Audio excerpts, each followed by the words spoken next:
is the Auburn Podcast, your daily Auburn Tigers podcast. Brought to you by Auburn Undercover and ESPN 106.7. Zach Blackerby here with you. I am joined by the one and only Daniel Allen Peck. That's right. Of ESPN 106.7, the voice that sounds a lot like gold, if gold was a sound. Because it tis the season, can you start introducing me as Dan Peck from After the Game on ESPN 106.7? Well, now I have to. All right, good. Now good. I have to. I'm joined today on the show by Daniel Allen Peck from After the Game. Oh, man, it is good to be back, not just doing After the Game, but on a podcast that I love to appear on like this one. So thank you for having me. Yeah. And for those who don't know, After the Game is a show that originates from ESPN 106.7. For the two people out there that don't. Yeah, it's an institution now. I mean, sure, you're right. But you guys will be broadcasting live from Sky Bar right off of Toomer's Corner tomorrow night after the game. Exactly, and I have a feeling that the kind of people listening to this podcast are the kind of people who immediately following an Auburn University game wouldn't mind listening to some analysis and some college football chatter. So if you can, if you're in the area, ESPN 106.7, we're going to be live as soon as the game is over. If you can come by Sky Bar, by all means, come by. Hang out, have at a your drink. own risk. Yeah, exactly. It'll be popping after the game. Party, so sure. You're going to want to swing by. But if you can't, listen on ESPN 106.7, or if you're not in the area, ESPNAU.com, where we're going to be carrying it live, and you can also you can listen to our station in a variety of ways. But those are the most reliable ones. So Alexa can do it. Alexa, the app. Yeah, the app. I mean, there's anywhere. Yeah, so there's no excuse. However you listen to ESPN 106.7, listen to it as soon as the Auburn game is over. After the game's going to be live, and it's going to be wild. Yeah, 60% of the people that listen to this live in Atlanta. So if you're in Atlanta right now, and you're like, "Oh man, I wish I was in town to hear it," that's not an excuse. No, you can listen, you can call, because we're going to be. That's the other thing. We're going to be taking phone calls. If you've got that's the exciting part. If you've got some opinions, Scott Bagwell and I can fill. But if you've got some opinions about Auburn, we want to hear from you. We want you to let us know what you thought of the game. And there's going to be. It's a night game, so you're going to have the Georgia-South Carolina final tomorrow that we can talk about. You're going to have the Florida-Kentucky game. I mean, there's so much going on in the world of college football, and tomorrow after the Auburn game, we're going to talk about all of it. Yeah, you guys will start at 9, right at 9 from Sky Bar. That's the sound right downtown. Now. Yeah. So I want to open up today talking about Devin Barrett moving to corner. I hate it. I absolutely hate it. I've been a Devin Barrett guy since he's committed to Auburn several years ago now at this point. And high school teammates with Nate Craig, right? Isn't that the I don't think I remembered that. Okay, I thought they were. I believe you. I thought they were both Tampa Catholic. Yeah, they're both Florida guys. Sure. Yeah. Sure. I believe you. But I just don't like it. I don't get the upside there. I guess you would also be teammates with Javon in that situation, wouldn't he? If they were like right. Nate Craig. Yeah. All right. So I guess there's not just Nate Craig. I like it. I bet there were other guys on the team as well. Probably they may not play at Auburn, but yeah. I bet there were more than 3 people on the team. Hopefully. I mean, otherwise you can tell why those 3 got noticed and they play for an SEC school. It's like, these guys are they're winning games. There's just 3 of them all over the field. No, but there's I look at Devin Barrett and I think I don't want him to simply be like position depth right now. And that's sort of where I thought, like when they announced Noah transferring over at first, that's okay. Well, they just want another body in there, in case. And then Noah ended up developing into somebody who's capable of starting. See, it felt different to me though, because I think when you looked at Noah, you're like, okay, that guy looks like an NFL corner. I get it. Mm-hmm. You don't see it with Devin? No. Well, there have been Auburn running backs who have sort of fluctuated between running back and safety. Like it's not unprecedented. It hasn't happened a lot. Tristan Davis, probably a good example of somebody who bounced around. What was it? Was it Ford? Was it Rudy? Wasn't it Rudy? Rudy Ford was a running back who played some defensive back. Towards the end, yeah. So I mean, they're right. He got drafted. Hasn't happened a lot though, and usually it's probably not a promising sign about what the player was doing on offense before the move. My alarm bells about Devin Barrett started going off when they released the roster before the Washington game, and he wasn't on the 2 deep. Like to me, that was for.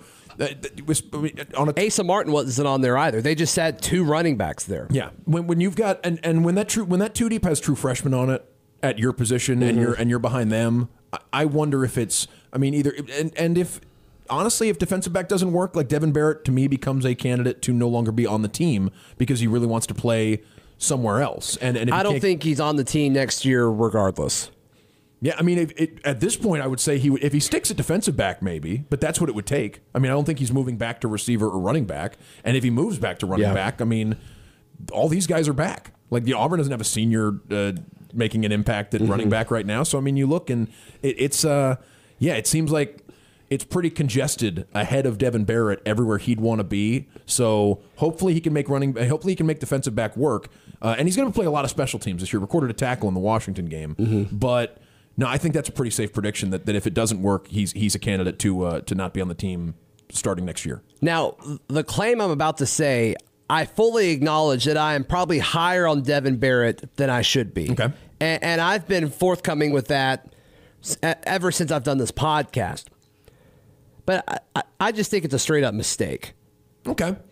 Like, even if he's the third running back, and then, maybe Asa Martin takes it over or whatever, or you want him to be the jet sweep guy, and kind of fill that before Eli Stove comes back. Or he back up Schwartz if Schwartz emerges as the jet sweep guy, as we kind of all assume he eventually will. I think depth there is more important than depth at defensive back, specifically corner. I think he serves more in that role than as the fourth corner. Well, I could see if his role this year is mostly special teams because he's so buried on the depth chart at running back and receiver. Because I don't think you're making this move if he's your number 3 running back.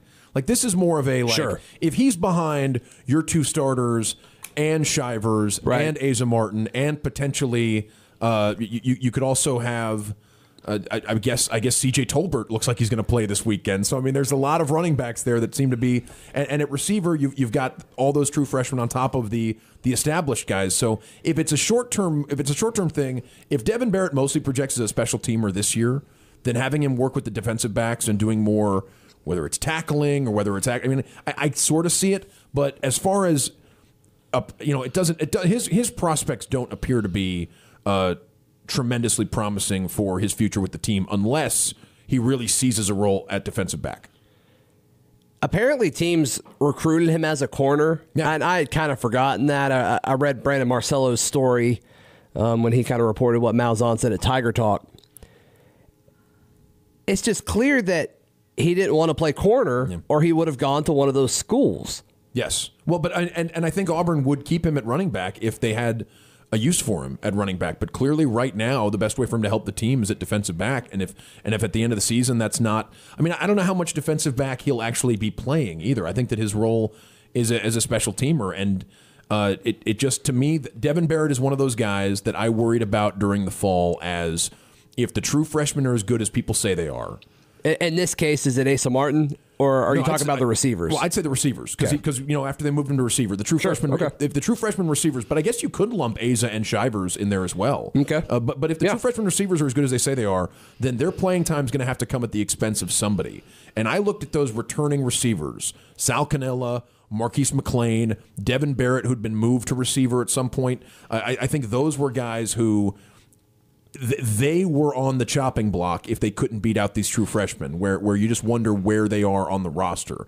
And for me, I think Devin Barrett is somebody who it's fair to wonder now, like, where is he really on this roster and how close is he to a starting role? And the fact they just switched positions and moved him from offense to defense, and there are a lot of good defensive backs ahead of him now, it just seems to me like he's as buried as any scholarship player on the team right now. I mean, him and Malik Miller, to me, are like guys who just seem like there is no road to playing time at skill positions. Or, I mean, there's a couple guys like that. But to be fair, like Malik Miller, it kind of seems like he dug his own grave. I mean, reports that he fumbled like crazy, whether it was in scrimmages or practices or injuries. You can only control that so much. But Devin Barrett is just like, did he ever get a legit shot? No, they would run him. They'd bring him in and run the one play, the swing, the swing pass and stuff. And when teams know what you're doing, when you check into the game, you wonder how effective a guy can really be. Now we didn't see Devin was involved in the running back battle after Carrion left, and it seemed like maybe he was beaten out by a couple of the guys you're seeing now: Whitlow, Cam Martin. Even the true freshmen, Asa and Sean, like that's to me where That's the first sign of trouble for Devin Barrett. Is that he's not more like if you're wondering where things went wrong or why things on offense didn't work out for him. I think the first sign of trouble is when the running backs when the position is so open going into this season, and he's not a factor in that race. Like clearly, whether it's Tim Horton or above Tim Horton's head, like that to me is where now. It sounded okay to move him at receiver and run the Eli Stove plays. Yeah, but now it seems like maybe they've got other guys they like more for that Eli Stove job. So and Eli Stove will be back in a couple of weeks. Is the jet sweep even a big part of this offense this year? I mean, we didn't see it week 1. Now they did. Now you're right, but I think they faked it a lot in week 1, and also I guess there's the talk of Washington really like selling out to stop outside runs. Mm-hmm. So I would give it a couple of weeks before we rule it out. But to be fair, we've seen defenses sell out to stop certain things, and Auburn's offense did it anyway. We've seen that before. And you'd think Auburn would have had more success running inside if a team is selling out so much to stop outside runs. So I get it. There's a couple of things to wonder about there. But with Devin, I'm hoping, as an optimistic person, I'm hoping things work out at defensive back for him. I understand that might not be the case. And if that's not the case, he's probably going to have to find playing time somewhere else. And I don't mean another position. I mean another school. But I hope, especially for this year, I hope Devin Barrett can and you know what? Athletically, if he seizes the job and if he plays well, like maybe there's an NFL ceiling there as a defensive back, if he can actually play. But I mean, I don't know. Like that's where to me. What are his measurables again? I'm about to look that up. I feel like he was a little bit bigger than Cam Martin. Like is he like 6'6", 200? Is that crazy for Devin? Is he smaller than that? Okay. I'm not sure, but I think that's close. Okay, because I felt like he was. Yeah, I was thinking he wasn't like a really undersized guy or a really oversized guy, and it's just he's 6 foot 196. Okay, so according to Auburn, right around Cam Martin, I think physically, maybe an inch taller and a couple pounds lighter, but that's about what you're looking at. But I hope it works out. I don't know I don't know what his future. I don't know what the future brings for him. It's a good sign they're still using him on special teams because it means he hasn't completely fallen out of favor. That's true. But I do. Yeah, I just sort of wonder what. I wonder if this move is more about needing someone to fill the numbers out and Devin not really having a role on the offense. Yeah, and there are reports coming out that the fourth corner looks like it's going to be McCreary. Sure. Seems like they like Christian Tutt. And I do too. I think he's got a lot of upside. I don't know how much of an impact right away, but is his upside, in your opinion, like dime back this year? Devin? Yeah. I mean, but even then, somebody we already mentioned is Javon Myers, who apparently had a strong fall camp. So it's like, right? Are you really going to take someone who just moved over from that position and put him ahead of Javon? Like that's to me where I think his ceiling right now is special teams, and then maybe some injuries could open up jobs for other defensive backs. But right now, like I don't see a job for Devin Barrett on either side of the ball, like immediately. Like now if he, and it irks me when Malzahn says like, well, he's going to do both for us this year. It's like I don't think that's true, Gus. I think it's more likely he does neither for you this year than he does both. But I mean, he said it about Noah Igbenogany as well when he moved, and it's like, no, you moved this guy for him to play at corner. Well, I will say in defense of Gus on that one, I don't think when they moved Noah to corner, they thought he was starting the season opener at corner. Let's play this game then. If that's true, because I don't think that's a crazy thing to say. But if that's true, then who do you think they thought would be the number 2 corner? Do you think they would have kept Javaris outside? I wonder. I don't know if because I'm thinking like who else could have emerged as like your number 2 corner. I don't know if they were expecting a true freshman to like seize that job, or if we're talking about. Again, I keep mentioning Javon Myers like he's somebody who really has a big role on this defense, even though to this point in his Auburn career he hasn't. But It seems there are other defensive backs there. But I think they wanted Noah to battle the true freshman and see if you had somebody who was ready to go, and Noah just happened to win the job. But he looked so good on Saturday. Noah, yeah, he looks like he belongs. I mean, he's a guy who looks like he's been playing defensive back at Auburn for 2+ years, and it was his first game. Like it was was solid. Yeah, I mean with Jamel injured, like you look forward to if they're healthier than they were Saturday, 2 weeks against LSU, I mean, that's a really good-looking secondary. Yeah. And Washington tried to pick on him, too, and it didn't really work. But he was in there on so many plays, and a couple times I thought, he's a little new to the position, so you saw some of the interference things, right. and some people were angrier about the interference calls against Noah than I was. I thought that was most of the time. The one at the end, there's some hand fighting, but it looks like a lot of pass plays. So you could have kept the whistle for that one, but for the most part, no. I think every time the ball came near Noah, he did stuff that makes you think this guy can go. Yeah. People are so quick to point out the negative plays for defensive backs. It's just such a hard position to play. Yeah. It's so tough. And Jake Browning was on fire on Saturday, too, which is something else that I think should be pointed out. I mean, like, Auburn secondary, I'm willing to excuse a lot of the bad from Saturday in Auburn secondary because Jake Browning was making perfect throws to those receivers, and I don't really think the defensive backs had a great chance. Now, some people would say, those guys were able to make those catches because they beat Auburn at the line of scrimmage. They beat Auburn off the ball, that sort of thing. And maybe there's some of that going on, especially when you've got Jamel Dean's hand injury. You know, I don't know how dominant he can be at the line of scrimmage. Noah's new to the position. Like, there are reasons. But when the ball was in the air, after Jake Browning made the throw, there were a couple where no defensive back had a chance because those receivers, I mean, they were in the only spot, and the ball was just perfectly placed over and over again. That drive to take the touchdown drive for Washington right before halftime, is just Jake Browning throwing 4 balls in the exact right spot. And I mean, I don't know if Kevin Steele or anyone else can do anything about that. Yeah. No, you're right. Just watching that game is like, I don't know what he's supposed to do at that point. No, and I went into that game thinking that Jake Browning was pedestrian. Like, I went into that game thinking that Jake Browning was a guy who, okay player, scheme is perfect for him, the coaches call plays that are perfect for him, and he doesn't make very many mistakes. And I came out of that game thinking, no, this guy's a killer. Like, this guy throws, and he's a little undersized, but this guy, when it's time to throw the ball to his receiver, man, he can make the throws. All of them. Let's talk briefly about this weekend's game, and we'll wrap it up. Right on. Is there anything you're looking for? 55-10, I think, is where I landed on it. You're giving them 10, okay. Yeah, I think that the thing I'm looking forward to, and I know I'm maybe in the minority on this one, I want Malik in the game as quickly as possible, whether that's 3 or 4 series for Jarrett or the first time Auburn goes up 28 or something like that. Like, if you can build a big lead, I think you get Jarrett Stidham out of the game as soon as you can. He's not benefiting from experience against Alabama State. He knows, I think we saw last week, like, he's familiar with the offense and the players around him. If anything, I think you need to get Malik Willis as much experience running the actual offense as you can, because right now, if Jarrett Stidham gets hurt in the first series against LSU, the season's over. What do we know about what Malik Willis gives you? Like, that's a belief, and I don't know if the season is necessarily over because I think the team's good enough, but if you get nothing out of Malik Willis, the season's over.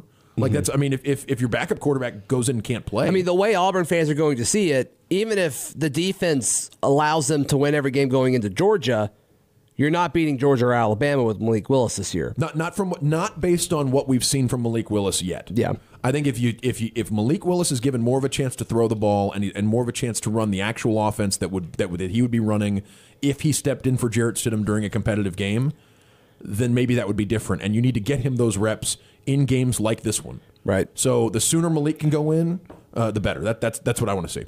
Be sure to tune in to the exclusive Auburn podcast tomorrow. Go to auburnpodcast.com, click on Become a Patron, and sign up for as low as $1 a month. You will get the exclusive Auburn podcast every Saturday, and you will get a podcast about an hour or so after the game wraps up. And Dan, tell them where they can find and hear your lovely, sultry voice. ESPN 106.7 is my terrestrial radio home. You can catch me on the drive a couple days a week with Bill Cameron, Monday through Friday, right here on ESPN 106.7. It starts at 4 o'clock. Gets that on ESPNAU.com as well. And after the game, immediately following every single Auburn game this year, Scott Bagwell and me, we're going to be downtown at Sky Bar, taking your calls. Come up and say hi to us. If you can't make it, by all means, call and listen. That's going to be on ESPN 106.7, ESPNAU.com. It's after the game, getting started this Saturday night after Auburn, Alabama State, live at Sky Bar. Thanks, Dan. I appreciate it, bud. Thank you, Zach. This has been another edition of the Auburn Podcast.